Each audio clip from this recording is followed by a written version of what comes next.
Hello, students. I am Headmaster Infernal. I am, the headmaster here at Fairystone Academy. It has come to my attention that, some of you are curious about how the school came to be. Luckily for you, I have the information that you're looking for.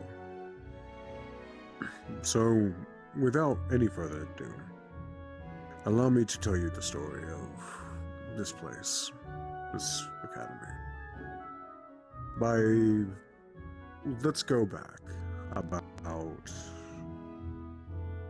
200 years ago-ish, give or take. So, a few hundred years ago, for those of you who don't know, I am a demon. And not just any. I am a member of demon royalty. My father was Lucifer, and my brother is Azazel. That becomes important later. Well, I suppose it's important now.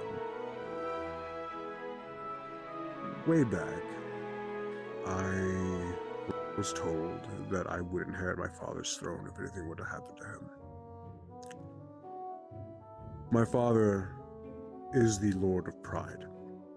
He's a very prideful demon. As such, I found it odd when my brother came to me with that information. Something was happening. Something was changing. There was too many secrets, too many lies, too much covering up. I couldn't be bothered with it. So, I lost the desire to inherit the throne should anything happen to my father, which we'll get into that in a moment. I left hell. I excommunicated myself, I descended to the throne, and I made my way to the mortal realm. To the mortal realm I went. Upon arriving, mind you, besides diplomatic-related things, I have hardly ever set foot in the mortal realm. And I was taken back by the beauty of it all. Everything seemed so quiet, not chaotic and bustling like the streets of pride, or wrath, or envy. I had walked for a long time not knowing where I was going or when I would stop. And that was until I reached the Feyglade. The Feyglade, to this day, still exists, albeit is not as big as it once was. The Feyglade took up some of the southern region and pretty much all of what we now know as the Central Kingdom of Fairystone. Upon venturing into the forest that was here, I had met a village of Fey people. There are all sorts and different kinds of species and varieties and subspecies and just different all around, all kinds of Fey. Fairies, pixies, elves, high, wood, and dark. Just so many different kinds of people. Different kinds of Fey, species, varieties, colors, shapes, and sizes. I grew close with the elder of the village. He was a fairy. A very old and very wise fairy. Me and him would sit and talk for hours about the state of our world and the state of what was formerly mine. Living here, or living there, he would talk to me about the children in his village and the surrounding villages that don't have a firm grasp of the ways of magic, like some of the elders did. And honestly, with their hospitality and their care for me. I felt that it was my job to repay them in some way, and I thought I could pass down my knowledge of magic to them.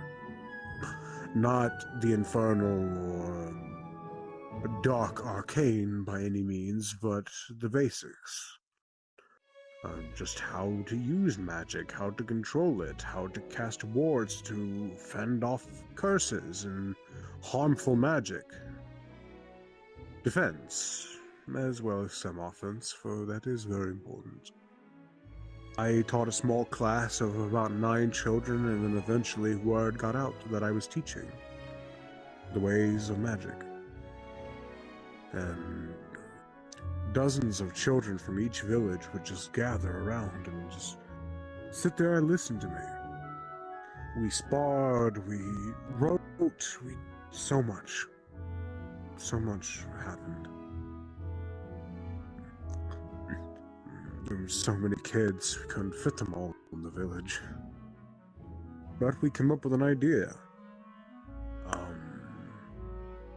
I sent a letter out to the dwarves and asked for assistance in building a school. The first building wasn't very large by any means, and only housed about 200 children. And after some destruction and weather and other things, we finally set our sights on building a proper academy for children to learn the ways of magic. Young, small children, big children, teenagers, young adults.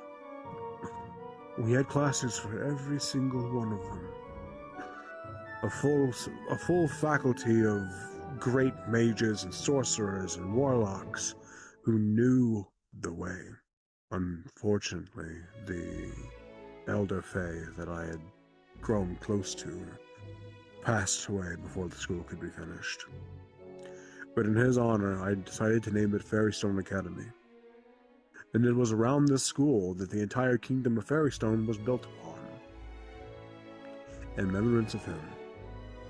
And to this day, the school still stands, strong and high. We teach the utmost skilled and most powerful mages to ever grace our world. Things have definitely deteriorated over the years.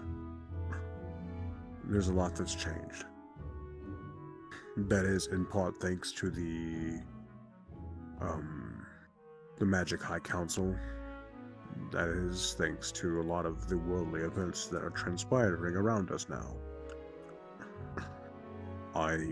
Unfortunately, I'm just the headmaster now. There isn't much I can do, and my word isn't taken as it should be. But never mind all of that. As I said, the school still stands, and it stands proud. It is the most prestigious school of magic in our world. I could say a lot about how wonderful this school is. How wonderful our staff is, our faculty, how amazing and talented our students are. But you shouldn't just take my word for it. I encourage all of you, by train, by horse, by bird, however you choose to get here, by foot, it does not matter. Travel. Travel safely. Walk through those gates outside. Grace these halls with your abilities.